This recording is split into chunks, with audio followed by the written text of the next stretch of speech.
Okay, the screen's okay for you to share yours. Okay. Is that coming through okay? You can read that? Yeah. Yeah, it's fine. Yep. Okay, no Yep. fancy.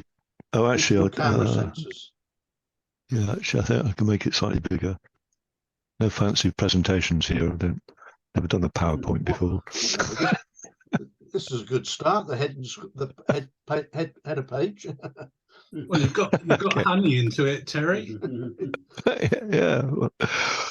I was going to present an analogy for how sensors, for a digital camera sensor, to hopefully explain how they work. And after that, I'll go into some of the implications of how they work.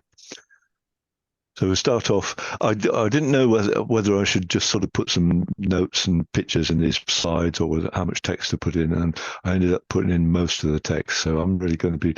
It's kind of awkward just reading what you wrote, but I'll go through it and you can read along with me. So we start first of all. We start with the analogy, which starts with a football pitch because it's big. And these are the pixels that we're going to place on the football pitch. Millions of them, and they're arranged in rows and columns. And the cups are going to collect drops of water the same way the pixels on your sensor collect drops of light, which are called photons.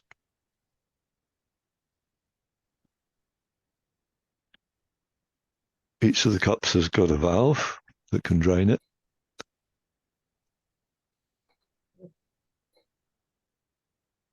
The valve's operated by some string.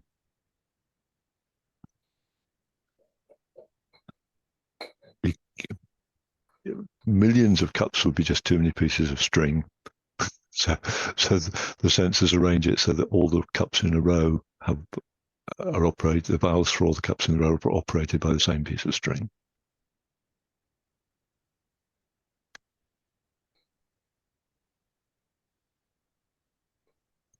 You need to be able to cover up the sensor, the cups, so they don't collect rainwater when we don't want them collecting rainwater. So in our analogy, they're tarpaulins, which we can pull across the pitch.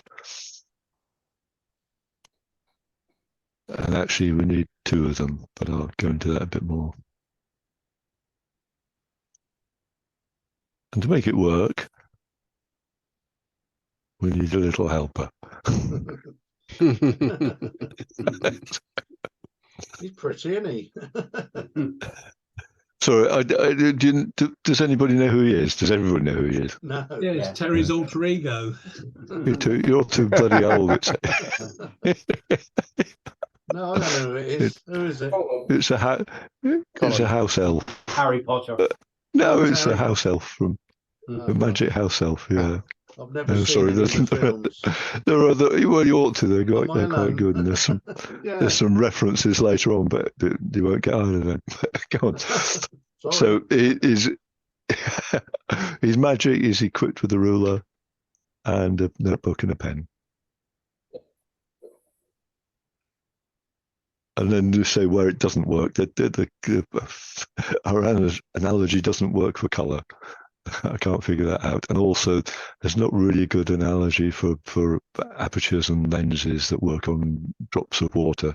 So you'll just have to sort of use your imagination and imagine that there is a lens that works on drops of water, and a big hole in the sky that regulates the amount of water that's going to hit our football pitch. And then for beginners, and maybe not just beginners, I'm going to be talking about stops later on, so I thought I should go into what a stop is. I don't know, most people probably understand it, but I'll go through it quickly. Are we reading along, by the way, people? I'll be reading it, yeah. Okay. I mean, I'm just going to be saying the same things. Really, the amount of light in the world, this range of amount of light in the world is huge. There's about 4 million to 1 difference between a sunny day and a starlit night. And to be able to cover that huge range, we use a logarithmic scale, which is a light value scale. The units are light values. And being a logarithmic scale, it doesn't sort of have a zero, or it has a zero, but that zero doesn't mean zero light, because each unit on the scale doubles the amount of light. And if you had one where it was zero, double zero would still be zero. Arbitrarily, the LV scale is set where a bright sunny day is about LV 16, and that makes a starlit night LV minus 6. That's because each LV is a doubling, and the difference between 16 and minus 6 is 22. And if you multiply 2 by 2 by 2 22 times, you end up with a 4 million that I said we had was arranged in the first place. Anyway, nobody talks about LVs. You've probably never heard of them before. EVs. Yeah. So EVs are exposure values which correspond to the correct exposure for a scene of certain LV illumination when you use an ISO 100 sensitivity. So, and EVs you'll have seen on your, I think on the next, EVs are used more, and you've certainly seen them on your camera exposure compensation settings. So now we get on to stop. Say again? And of light meters. Yeah, light meters quite often. Well, light meters actually read LVs usually. And then if you dial in an ISO on the meter, you'll end up with an EV. But anyway, next thing is stops, short for f-stops, and it's the size of the hole in your lens that lets the light through. Now, Roy last week said that it was to do with the clicking ring stopping when you adjust the aperture on a lens. I always thought it was just for stopping light getting through. That's why they're called stops. And I'd imagine in the old days, they just had sheets of metal with holes in that they had to swap over. But it doesn't matter. It's still a stop is the size of the hole in your lens, and each stop increases the area of the size by 2. So it lets twice as much light through.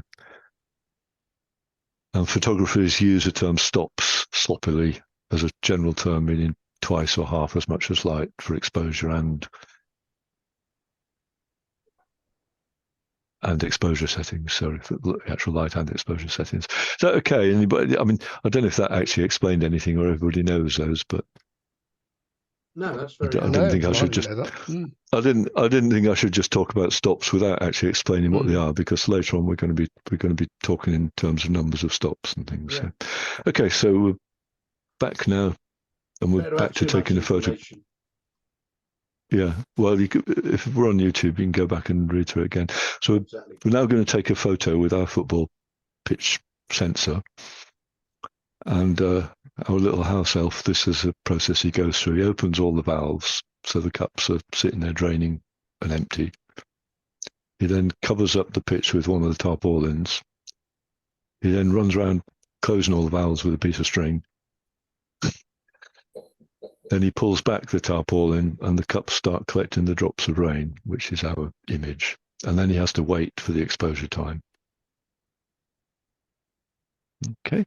Yep. He has to pull the tarpaulin instantaneously over the whole area, doesn't he? No. And he pulls it. We're getting onto that. So at the end of the wait, he covers up the pitch with a second tarpaulin and then the exposure. And then why do you need 2 tarpaulins? And that's another aside, because the tarps don't move instantly. The tarps will then cover the pitch from, say, top to bottom, and that means that the top starts collecting drops of rains before the bottom does. Depends how quick the tarp moves.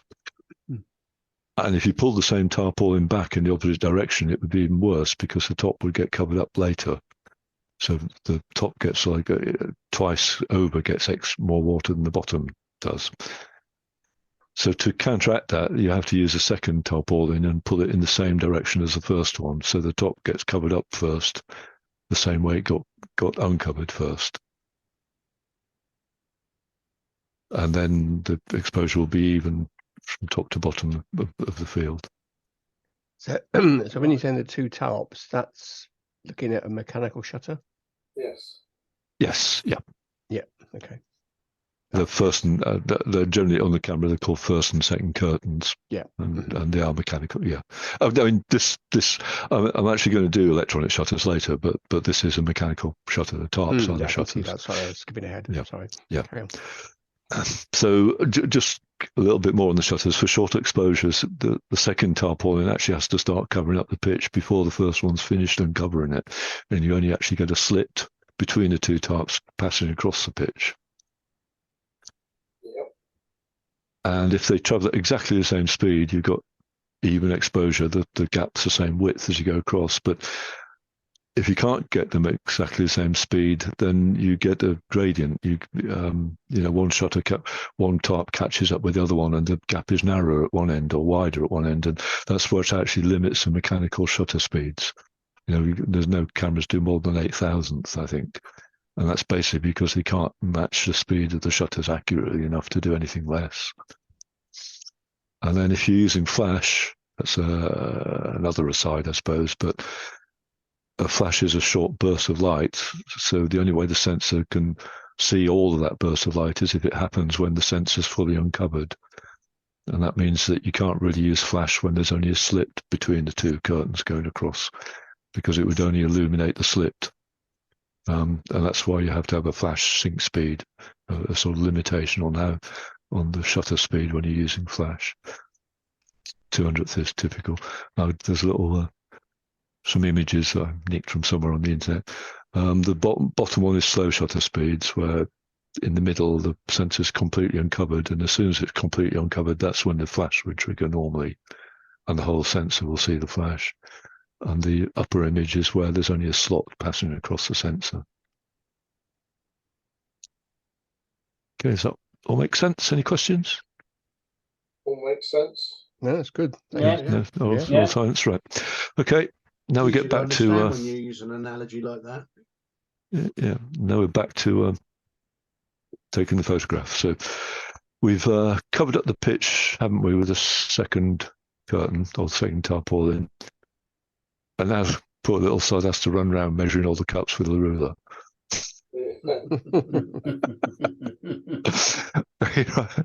He writes them all down in his notebook, and that's basically a raw file that he stores in a camera library. And this is another Harry Potter reference that all you old folk is not going to get. Did anybody who doesn't know what Diagon Alley is? Me. No idea. It's a street in Harry Potter that's got magic shops in it, Right. including a bookshop.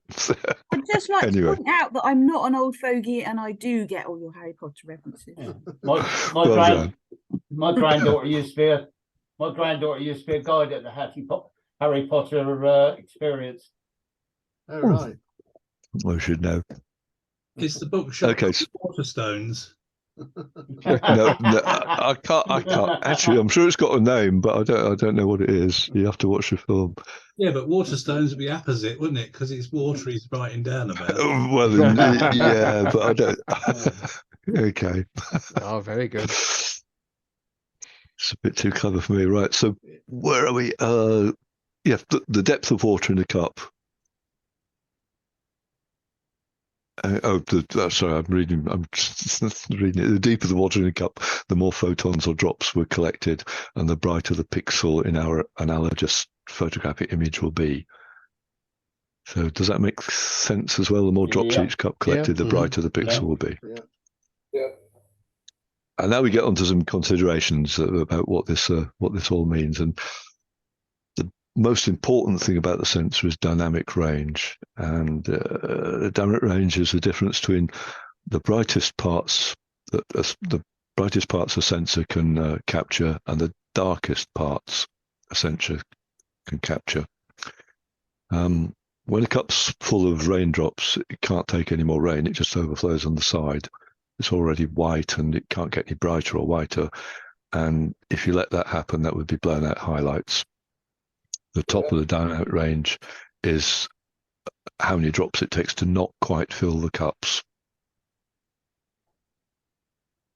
Bottom of the dynamic range isn't quite so obvious. It's somewhat subjective, and it's the amount of light it takes in the dark parts of the image where the image can still be adequately distinguished from noise. So it's a little bit subjective how much, whether you can see an image amongst the noise or not. It's not quite so straightforward as the top of the range. But Now we go on to noise, and the digital imaging. There's a lot of sources of noise, but in modern cameras are really very good. And the predominant source of noise is what's called photon shot noise, which I'll go into because it's really quite important. Shot noise isn't just for light and photons. It's a general phenomenon. It happens in electronics and stuff. But basically, it's when you sample random events, the results, or a limited number of random events, the results that you get will have some randomness. And I think a good analogy is if you think of a pavement and it's just started to spit with rain, the raindrops from the pavement are not evenly distributed. There are some clumps of where there are several drops and some where there are no drops. And it's only after you've had quite a lot of rain that the coverage of the paving stones starts to look even. And that's basically shot noise. When you sample individual events, you get a randomness in the samples that you take. And our camera has the same thing. When the rainfall's even, the cups won't all have the same number of drops in them. And then this is a mathematical thing. There's a French mathematician bloke, and it's called the Poisson distribution. And the noise is inversely proportional to the square root of the number of sampled drops. That's part of his theorem in mathematics. That means if you collect 9 drops, on average, 3 drops will be noise. If you collect 100 drops, 10 drops will be noise. And if you collect 1,000 drops, 32 will be noise, and so on. That really means that the difference between 9 drops and 1,000 drops is the difference between a third of your image being noise and what a 30th of your image being noise. So the more drops you get, the better. Collecting drops is the only way that you can actually improve or decrease the amount of noise in your image. There's nothing else you can do about it. It's just a fact of nature. And fortunately, most of the other noise sources in the imaging are also reduced in relative magnitude by collecting more drops. So the more drops you collect, the better. Okay. Now we're back to dynamic range. So this is a slightly difficult concept, but the bottom of the range is set by shot noise, and it's the number of drops that counts, and it makes no difference how efficient or what size a sensor that collected them is. So if you say for an image you need 1 million drops to get a sufficient noise ratio in the dark areas, it doesn't matter if you collected those 1 million drops on a big sensor or a small sensor, it's still 1 million drops. That means that dynamic range ends up being determined by the top of the dynamic range, and that does depend on the size of the sensor. All camera manufacturers try to make the cups as deep as possible. So that means for a given area of cup that can hold as much water as possible and collect more drops before they overflow. They all succeed to about the same extent. So there's not a lot of difference between sensors from different manufacturers. Carry on. That leaves the cup area to determine how many drops it can hold. And that's where the size of the pitch or the size of the sensor makes a difference.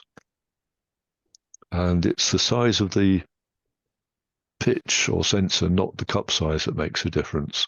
Smaller cups collect fewer drops, but they also occupy less area. So the drops per unit area doesn't really depend on the size of the cups or pixels on your sensor. That's one of the, it's one of the sort of photographic fallacies that goes around, is that small sensors, sensors with lots of small pixels are noisier than big sensors with larger pixels, and it's generally not true. So the bigger the sensor, the more drops it collects before the cups start overflowing, and it has more dynamic range at the top than the smaller one. Now we get on to what good's dynamic range anyway. And I'll get into this more later, but really that increased dynamic range is the only significant advantage of having a larger sensor, and they're more expensive because they're larger. and you'd think that it would be really useful, but in reality, it often isn't. Every scene you photograph has a dynamic range, which is the difference between the brightest and darkest parts of the scene that you care about. So, and that's kind of important. Like if you've got a photo with the sun in it, the brightest part's hugely bright, but you're not really going to worry about seeing sunspots on the sun typically. So the care about bit's important. If the camera dynamic range is the same as the scene range, you can capture the whole scene. If the camera dynamic range exceeds the scene range, you can just be sloppy with exposure and still capture all the information in the scene. It's only when the scene dynamic range is bigger than your camera sensor dynamic range that you've got a problem. And you have to do something about that, either decrease the scene range by adding some light or use some way of increasing the camera dynamic range, which would be bracketing or averaging multiple shots, or pick a different scene, or just accept that you're not going to get it all. Modern full-frame cameras have about 13 stops of dynamic range. Color film had about 6 stops, or well, still does have about 6 stops. Little phone sensors also have 5 or 6 stops of dynamic range, but they often use tricks averaging to try and increase it. And then people manage to take quite a lot of good photos on film, and they've managed to take good photos on camera phones as well. So the whole dynamic range of full frame sensors isn't useful that often. It's not that it isn't useful, it's just, quite often it's not going to make any difference. Is that because traditionally from film it was printed, so of course the paper itself didn't have much of a dynamic range either? I don't know. The film didn't. I mean, I don't know if you could compress it when you're printing, but film just didn't. Black and white was better, but as far as I know, color film only had about 6 stops of dynamic range. Yeah. So people used to get by with 6 stops, and now you've got 13 on a full frame. So you could afford to lose a couple and not really worry about it. But most of the time, you gonna say something, right? The beauty of printing was in black and white was that the negative, obviously, if it didn't see much light, it was dense black, and you could push up the exposure time, so you could get a lot more gradient in the light areas because it was there in the black, if you see what I mean. Yeah, you can push the processing a bit like you could do in post with a digital image as well. But the basic was that the film only had that much, range. And compared to modern cameras, it's a lot less, and people still manage to get by. Yeah. So all good. We're on to next. Oh, ISO. Yeah, this is a good one. What does changing ISO do? We've been working at base ISO so far, which is the default setting. Basically, base ISO means that a cup is full when it's full. And if you increase the ISO by 1 stop, all we do is give our little guy a ruler that's half as long, but it's got the same number of graduations. Now we consider a half full cup to be fully white and can't get any whiter. And the downside is that your dynamic range has come down a stop because you've lowered the top of the dynamic range. You said the top of my dynamic range is half as many drops as it was. And if you increase ISO by another stop, you've got a quarter size ruler and you've lost another stop of dynamic range. So it ain't long before you're back down to 6. Well, yeah. Well, that's 7 stops though, isn't it? Because we started off with 13, say. No, on the full frame, you started off with 13 stops. So, you've got a long way to go. Yeah, 7 stops to get it down to 6. Yeah. Well, that's only 6 increments of ISO, isn't it? From 100, 200, 400, 800. Yeah, you're going to be around about 1,200, 1,300 with that doing the arithmetic. Yeah.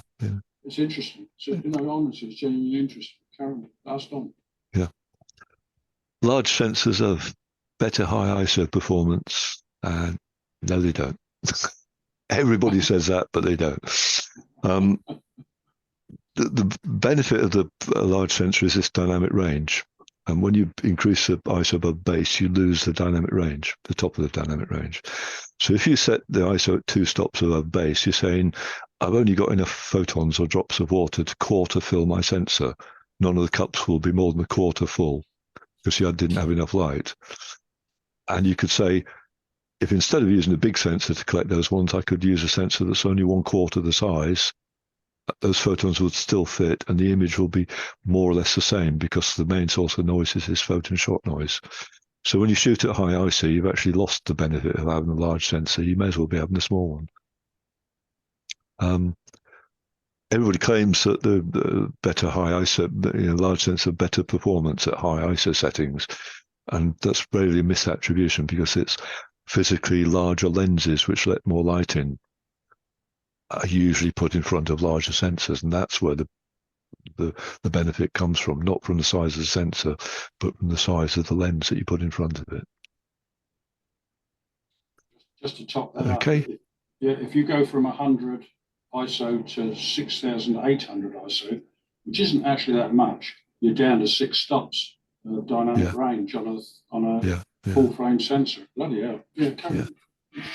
I would say that camera manufacturers do have 2 filters, and then some cameras ISO 100 is the same as ISO 400 before it starts to make a difference. Different manufacturers have their different settings. On the Canon R5, 100 and 400 are virtually the same. Up at 200, from 100, it goes up to 200, and then it comes back down at 400, and it's the same as 100.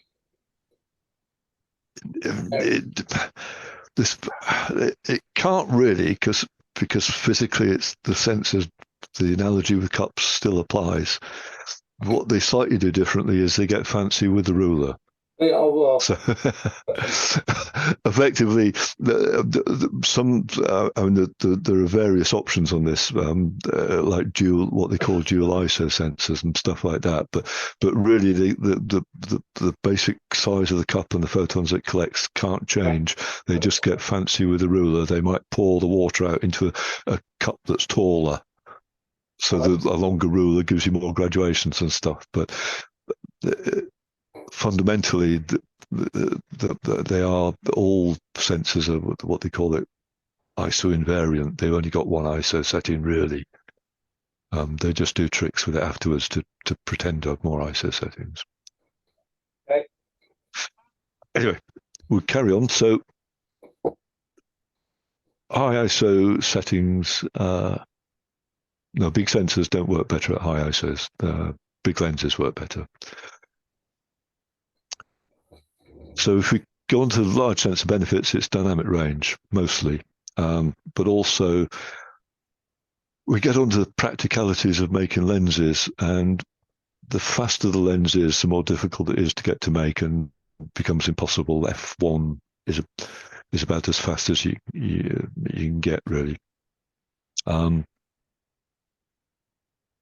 was going to say, and for the same field of view, the focal length of a small sensor is small. The focal length of a lens to shoot a small sensor is shorter than the focal length of the lens to shoot a large sensor, which means that an for the same f-stop, a lens for a small sensor will be physically smaller. The aperture will also be physically smaller. So if you want large absolute aperture sizes, you want big lenses with big holes in them to let light in, you need a large sensor, or at least you do for the shorter focal lengths, because fast lenses for long focal lengths kind of get ridiculous. Rapidly get impossible. A 500 millimeter f1 lens would have to be 500 millimeters in diameter, which is and it would take 2 more people to carry it. Yeah. So claim benefits of large sensors are basically down to all the other claim benefits of larger sensors down to larger lenses that typically are put in front of them. These are some sort of interesting truths for equivalent field of view, the amount of light passing through the lens, and so low light performance depends only on the absolute size of the hole in the lens. And similarly, the depth of field for the same field of view only depends on the absolute size of the hole in the lens. That's another claim benefit of large, full frame cameras, is that you get the shallow depth of field, but again, that's actually to do with the lens and not the sensor size. And also, because depth of field and light gathering are both tied into the absolute size of the hole in the lens, you can't have both together. You can't reduce the depth of field by having a small aperture and collect more light at the same time. And even diffraction, which I haven't gone into, but even diffraction depends on the absolute size. For the same same resolution, number of pixels on the sensor, diffraction only depends on the absolute size of the hole in the lens. So if you're doing macros and things, the smaller and larger sensors don't actually make that much difference. And now we carry on. Are we doing all right so far? Does anybody want a break or a quickie? Might have a quickie. Because we a quick break. Well, not that quickie, but a quick break. I meant, yes. I'm like, I think we're still with you. No, that's fine. Yeah. Carry on. Okay. Well, I was going to carry on. Now we're back to our analogy, and I was going to go through electronic shutters, which is something I think some people don't understand. I didn't used to understand it, but electronic shutters, in our analogy, is where you don't use any tarps to cover the pitch. You don't need any tarps. And there's also electronic first curtain, where we only use a second tarp in our analogy. Yeah. So if you go through the process of taking an electronic photograph with electronic shutter, we start, the pitch is uncovered and all the valves for all the rows are open, so all the cups are empty. And our little helper starts by closing the valves on the top row, the first row of the sensor. He then has to wait, and the amount of time he waits is important, as you'll see in a minute. And he then, after this important little time that he waits, he closes the valves for the second row, and the second row starts collecting drops of water. He then carries on working his way down the sensor, closing the valves, waiting between each one. But he might have to go back and do something else in the meantime. That makes sense? It's slightly tricky, but Yeah. okay. So it's almost scanning rather than taking an instantaneous image. Yes, yeah. When the first row of valves have been closed for the desired exposure time, your shutter time, our little helper has to run back and quickly measure all the cups with his ruler. Because they're still collecting drops of water, and if he doesn't measure them quickly, he won't get the right results. So he has to run back and do it quickly, and that's what takes a little bit of time that he left before he opened the second row. So when he's finished measuring the drops in the first row, the second row has had the same amount of exposure time, and then it's ready for him to measure all those.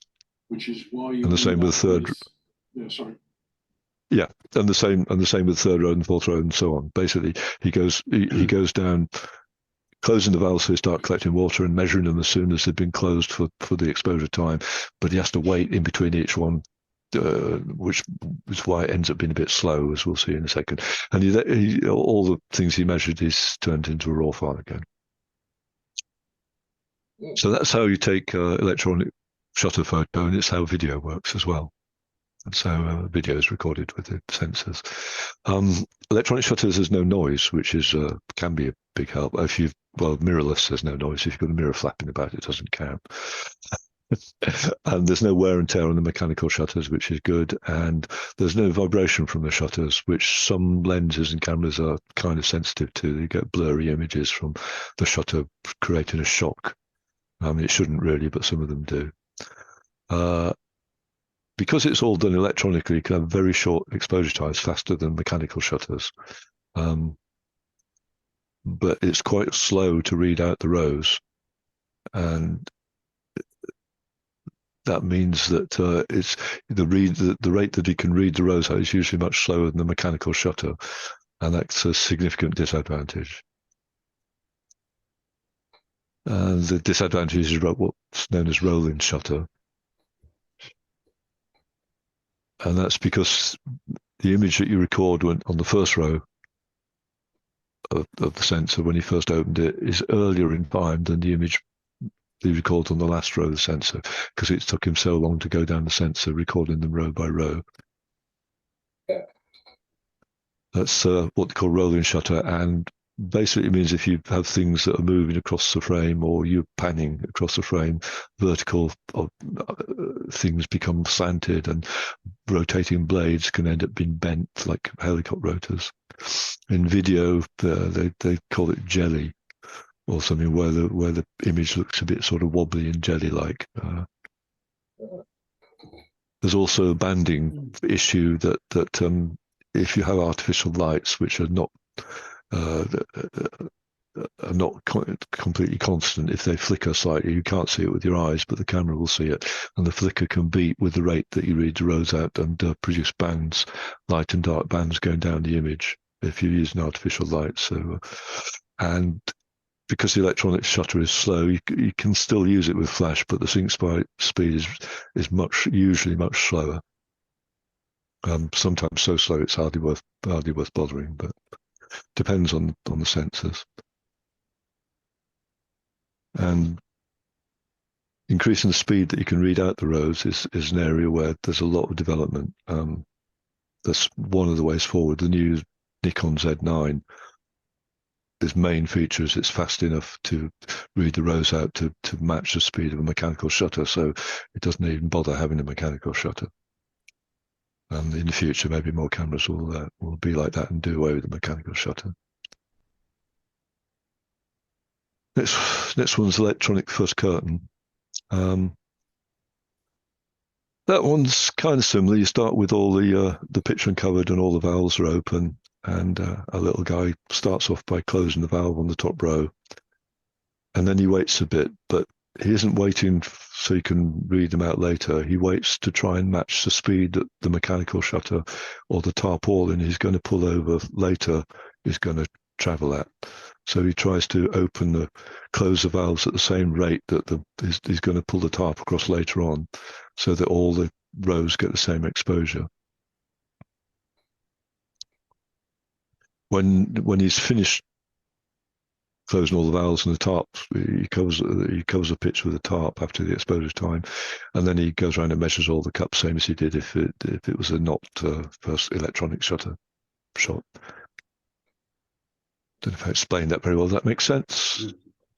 Yeah. Yeah, I think so. Yeah, I think so. Yeah, I mean it's kind of like electronic shutter, but instead of waiting to read them out, he tries to match the speed that he closed the valves with the speed of the shutter, and that's going to be one of the problems with it. It saves some wear and tear in the shutter. It mostly avoids a mechanical shock because the shutter doesn't work until the exposure is kind of finished. It's the inability to match the shutter speed, or the rate that he closes the valves with the shutter speed, is what limits the maximum shutter speed for electronic first curtain. And also, the valves are sort of turned on and off instantly,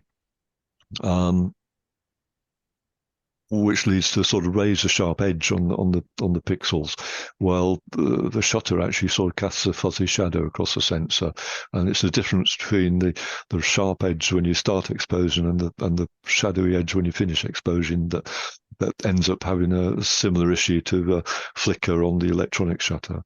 It's not as pronounced, but sometimes they reduce the maximum shutter speed for that same reason. I'm just going to go and have a visit the bathroom briefly. You can read that one. Right.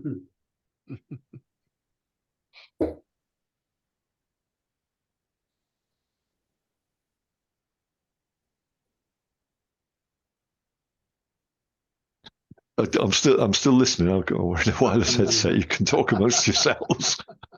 I will mute myself then. Yeah, I was going to say, Yes, make please. sure you mute your microphone.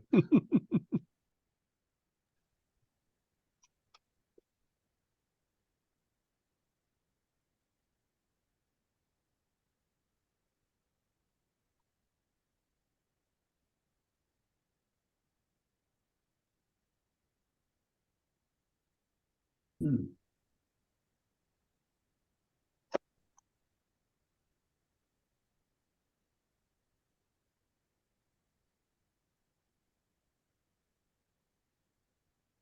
think the answer to that question at the bottom is, how old are you? Yeah. You know, because I think we all start out with massive, great, big, full frame jobs, and you know, they get too heavy, don't they, and Yeah. bulky. Yeah, carrying. I don't think the camera body is the issue. I think it's the lenses. Are they? Well, that's where the weight goes. Yeah, well, whatever. I mean, it's all, you've got to tote it all around, haven't you? I mean, even for my you know, my APS-C camera, my Fuji, I think twice about carrying the 100 to 400 with me. You know, because it's too darned heavy. So, you know, it's okay if you're going to Bournemouth Air Show or something like that, you'll take it, or going down and photographing birds at Deerley, but at what's it? Dennywood. Yeah, but Yeah. it's not the sort of thing you carry every day. Yeah. No. I'm back, and Oh, well done. and yeah, I agree. It's the lenses, you know, the full frame sensors make the camera a little bit bigger. It definitely costs more, but it's really the lenses that make the biggest difference in cost and weight. So well, that's what I say. That's where the real compromise is with the lens. And if you can get there's a bit of a trend, you know, kind of started making some really slow lenses, which makes them small. Like there's a f8, 800 millimeter f8 or a f11 800 millimeter and an f8 600 millimeter lens. You know, and they don't collect much light because they're so small, but they're kind of like the equivalent of lenses you get with Micro Four Thirds, you know, smaller sensor camera lenses. So, you know, if the cost isn't a problem, you could say that a full frame camera body is all right, and try and get some smaller lenses for it if the weight's a problem. But unless your Canon's got a few, and I think that's almost it. I should have gone to Lou earlier, shouldn't I? We don't, oh yeah. I was going to say Yay. there's usually one more page. Yay. Looks like he needs to go to the loo as well. Looks a bit like He's just it, doesn't worried. Yeah. Anyhow, I hope that's all right. Unaccustomed as I am to public speaking. I think Excellent. Very good. Thank Excellent. you, Terry. Okay. Anybody got any questions or want Terry to explain anything further? Well, yeah, please. It's not a question really, but I was just going to say that with the flash synchronization, sort of modern flashes have high-speed sync, don't they? So they flash multiple times as the slot goes across the image. Yeah, that's an. I thought it's a bit too. I can't think of the right word for it, but the high-speed sync is another thing that so many photographers don't understand, including ones with YouTube channels and stuff. I mean, a lot of people don't understand really about what the impact of sensor size. I hope I explained it, but high-speed sync is another one that photographers don't understand at all. But yes, you can do that. Well, one of the advantages I've found with the electronic shutter though is no blackouts, because especially if you're trying to shoot aircraft and so on. So my older cameras, I know you get to 10 frames a second or something, and then it's sort of you're just getting blackouts, and it's like, where the hell's the plane gone, or the bird or something. With electronic, you just don't get that effect. So it probably depends on the camera a bit, but yeah, it's got to help because it's faster. Yeah, well, there's just no blackout, so you know, it's only when you're shooting at high speed you're thinking, and you do literally, you know, it's gone black for a millisecond, but you can lose the target in that. Yeah. And you get loads more frames to delete. As ever, yes. Did you get it, Kathy? 2,500 shots Did per I day. get it? Well, do you know, I was just thinking, I got most of it. I'm going to have to go back and read some of it again, but certainly, yeah, I understand it way more than I did about 20 minutes ago. So thank you. Yeah, well, I hope it's sort of informative and it helps you understand some of the things about the camera if you understand how it works. But as I say, I do need to go over it again. So I'm glad it's being recorded, and I'll Yeah, I think the analogy of the football pitch and the cups. That's very good. It does help to make it a bit more understandable what's actually happening. Yeah. Very good, very good. Yeah, it was very good. Got a job for you. We'll have to find you another subject, Terry. What else do you know? Well, no, I said high-speed sync, but I thought that's a bit too niche. Yeah, I thought esoteric or niche. Yeah, something like that. And I would have a slightly different approach to exposure as well, which is more based on dynamic range things. I mean, I sort of touched on it in this one, but the scenes have dynamic ranges and cameras have dynamic ranges, and the purpose of setting the exposure controls on the camera is to try and fit the scene range into your camera range. You move the camera range around to match where the scene range is. That's what exposure settings are, basically. So it's if you kind of and ISO comes into that as well, because ISO makes the camera dynamic range smaller, but it's hard to describe without some pictures, I think, or some images. So with dynamic ranges, there's little bar graphs or something like that. But yeah.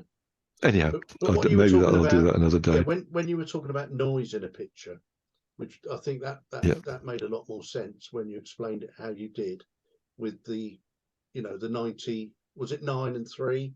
Yeah. And then 1032. I can see how that affects what you're trying to do. And basically, if you haven't got enough light going in, then that's why you get more noise in the blacks, or get more noise. Yes, because there's insufficient raindrops, so to speak, going into that black bit. Yeah. You've got basically a blotchy paving stone when it just started raining. Yes. Yeah, but using an analogy like that, which you can understand, makes it easier to understand what you're trying to explain, doesn't it? Yeah. Well, I thought it did anyway. But I also know about football pitches. That helped. But also it's talking about with the ISOs, with the fact that because you said something about the cups were already partly full anyway. So if you're then you haven't got as much you can play with.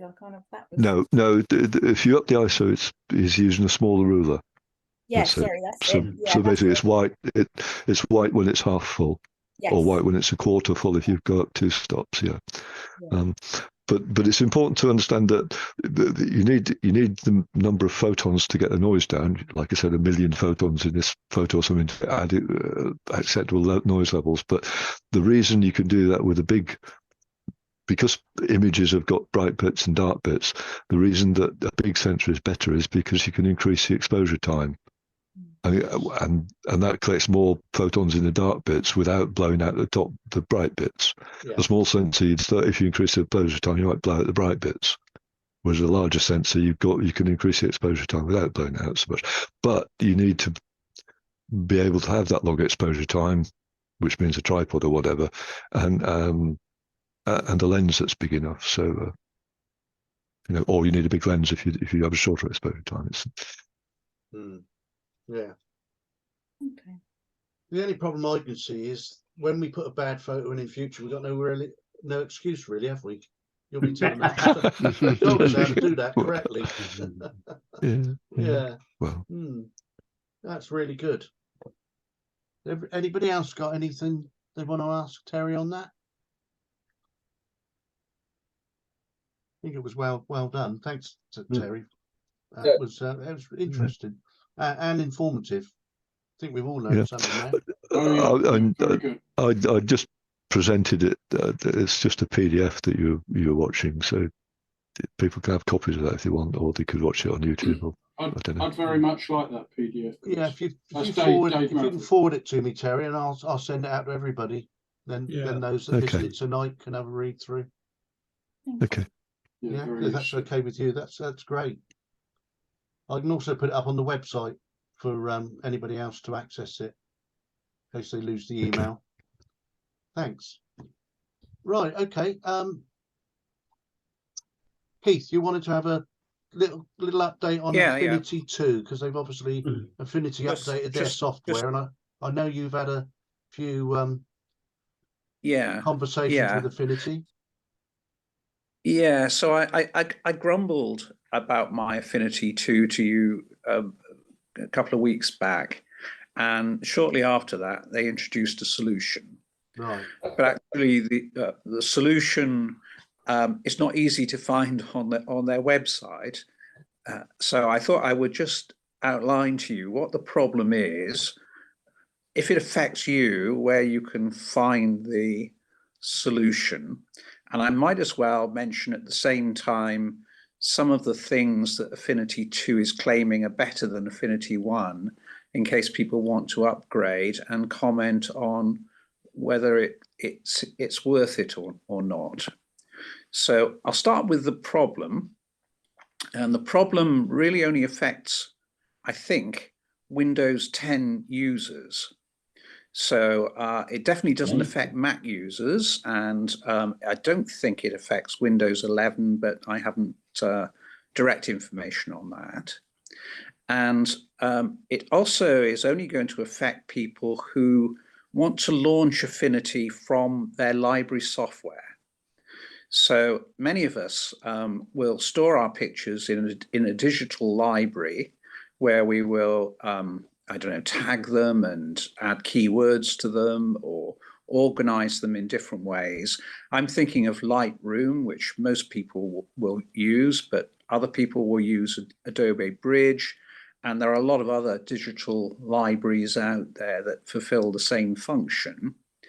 And the problem I was getting was that I couldn't launch Affinity from Adobe Bridge. And it turned out the reason is the way it's installed. It's being installed with, I think, something called MSIX installers, which is a sort of a Windows way of putting your files behind a firewall. But anyway, the consequence of it is that you can't find the exe file that you want to point your library to. So normally, if you want to launch Affinity from a library, you'd have to tell the library where to find Affinity, and you can't find that execution file on your computer if you're a Windows 10 user. So that's the problem I've had. And I've struggled with the irritation that I can't launch Affinity from my library when I want to. With the release of Affinity 2.04, which is the sort of latest update, they've also provided an alternative that you can download the old type installers where you could easily find where the exe file is on your computer, and therefore it's very easy to launch Affinity from these other programs. They didn't advertise it. They didn't tell me, although I'd complained till the cows came home about it. When you go on the website, it's not easy to find it. And actually, they talk about the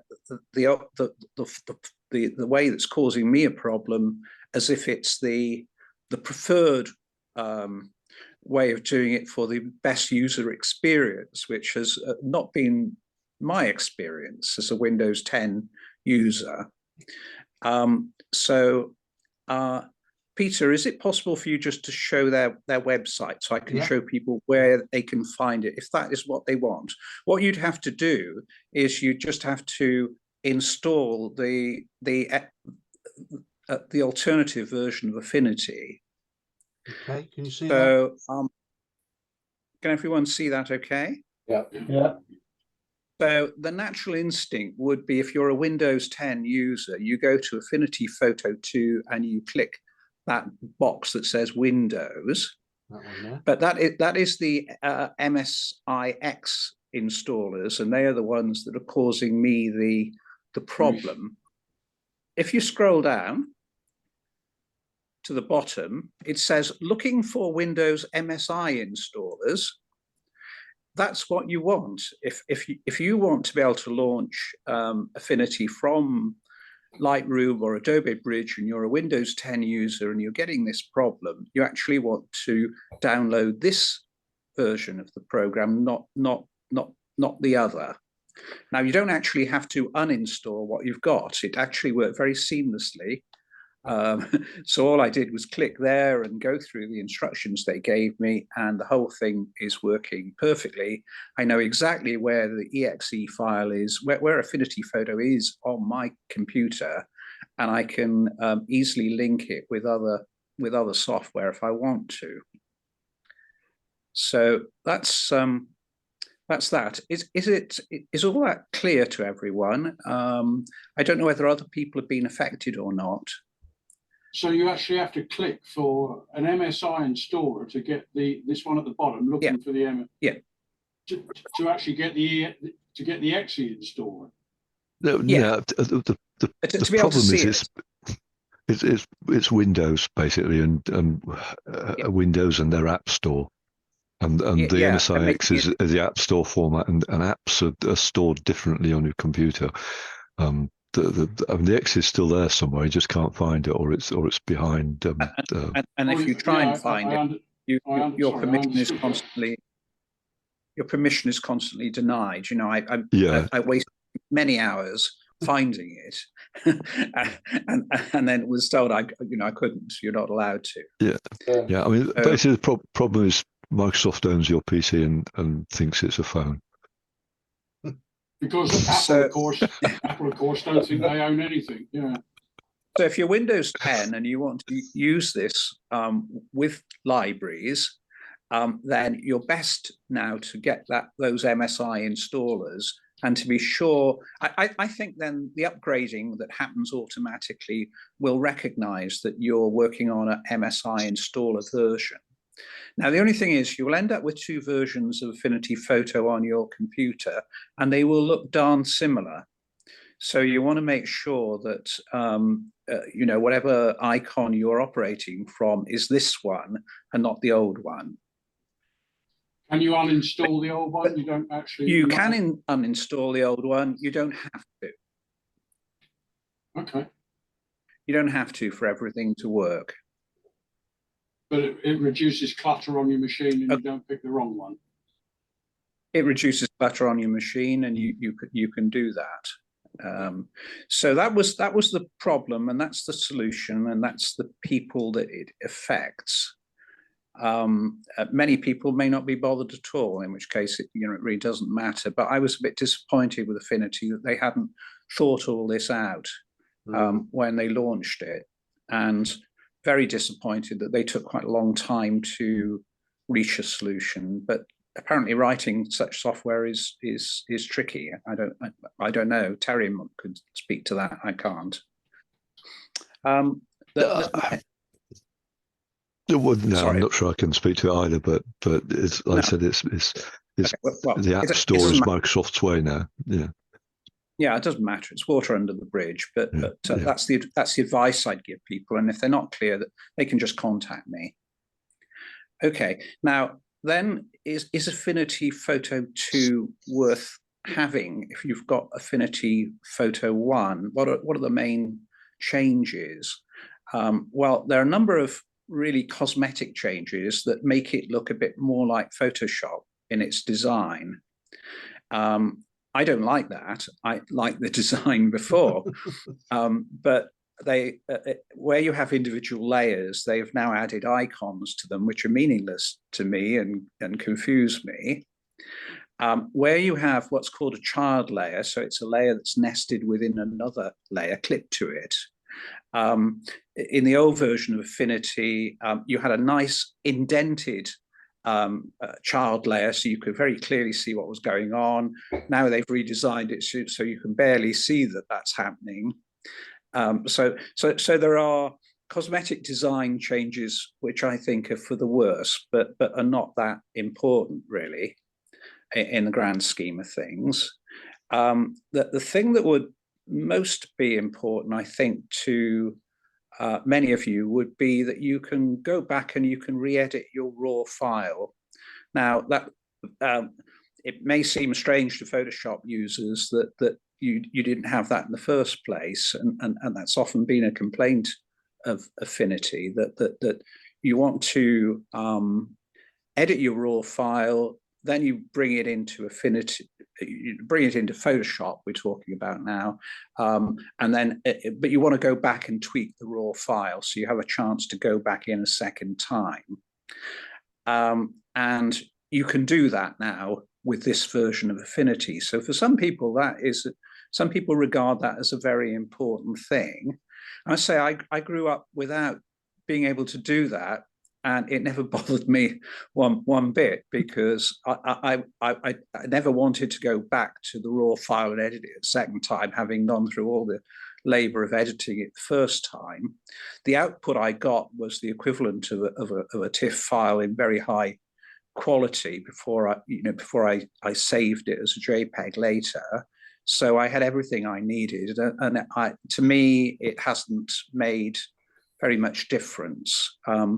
Affinity doesn't actually have the strongest raw editor anyway, and I actually use another program for my raw editing, so it hasn't counted for me.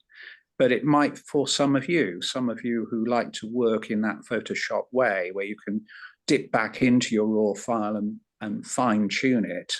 That facility now is there, and that's probably the biggest change that people might want to have. As well as that, there are a new suite of masks. Now, for those who are not familiar, we've talked before about masks. Masks are all about showing and hiding, showing an effect or hiding an effect, and effectively masks are therefore working on a part of your image, and you have to make a selection in some way. So one thing you can do is you can just paint on the mask with a paintbrush. Another thing you can do is apply a gradient, and I've demonstrated that in previous sessions. Or you can make a physical selection. Here you have three other kinds of mask that you didn't have before. One of them is a luminosity mask, so it's based on the brightness values in your picture. So you can mask effectively just the lightest areas, the darkest areas, and you can adjust in between. So you have luminosity masking. Photoshop has that. Photoshop has certainly has had for a long time plugins that do that. So luminosity masks, and there are hue masks. So this is making its selection according to color. So you have a color wheel and you move the slider around until you get the color you want, and that shows on the mask. And that means that you can apply your adjustments just to certain colors in an image. And then there's something called a band pass mask, which is really about, I think, about edge detection in your photographs. So if you just want to sharpen your edges, let's say you want to sharpen a picture and you sharpen the whole thing, well, you sharpen the noise as well. So people like to be able to select the edges of their pictures, and the band pass mask enables you to select those edges in the form of a mask, and then you can apply your sharpening just to the right bits without affecting the noise. So you've got those three kinds of mask that do exist in Lightroom and do exist in Photoshop, but they've been added to Affinity. And you also have what's called a compound mask, which is just a way of perming and putting those things together. So you could actually combine a mask that is to do with brightness with a mask that's to do with edges or to do with color. Do I use these? Have I mastered them? Well, I certainly haven't. they're very elaborate. They're really rather fine print. I think I've used the hue range mask occasionally and found that quite useful. But on the whole, I've found it harder to do things that way than to do it just by painting on a mask, where you can get away with an awful lot quite quickly and easily without all the extra difficulty of learning these things. But they are there, and better people than me will make better use of them. And I think over time I will probably learn how to make good use of them. And if I do, I'll come back and give you a talk about why these masks are good. But particularly if you're starting out in Affinity, I think you don't actually need such sophistication. There's so much more in the program that's at a basic level. It's much better to master that first. So I think if I bought the thing now, but if I'd had my time again, I might have actually stuck with version 1. The offer then was £39 to upgrade. I'm afraid it's £69 now. And I personally, I think that the upgrade from version 1 to version 2, I wouldn't pay £69 for it. There will be Black Friday deals when they'll probably bring it back down to £39 again. And we might know more by then. I might be able to tell you more by then, and it might be tempting. So that's my 2 penneth on it. I don't think it's worth it at £69. But watch this space. Yeah, lovely. Thank you, Keith. Anybody got any questions on that? Who's using Affinity? I mean, I'd be interested to hear from anybody who. Interested to hear from anybody here who's using version 2 and has found things about it they like. I'm using version 2. You are? You upgraded it? Yeah. Yeah. What do you find it a little bit hard to get used to after version 1. I'm still learning. Yeah. It's always a problem when they upgrade it, and that Yeah. it take a while to get used to. Is it different, slightly different layout, or similar, or Photoshop, isn't it? Layout's the same. Same with Photoshop. Yes, Yeah. just the same with Photoshop. Yeah. Yeah. They seem to upgrade that at least once a month, isn't it? Yeah. Yeah. I think for those who are familiar with the idea of clipping, it's a little bit easier to do it in version 2 than version 1, but the differences are small. Fine. And for the headache they gave me, I would, Yes. Yeah. carefully check the whole lot. It's very frustrating when you get problems like that, isn't it? Oh yeah. Yeah. Yeah. Not good. Okay. Oh, hang on. Get out. Right. Third item was Roy. Roy produced a letter that he, as you all know, gave us at the AGM, which we didn't have a chance to look at properly, and I sent that out. Let me just put that up on the screen.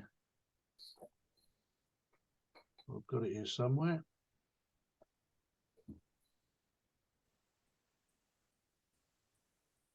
There we go. Can you see that?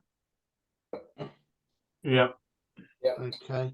I've had 3 replies from different members, and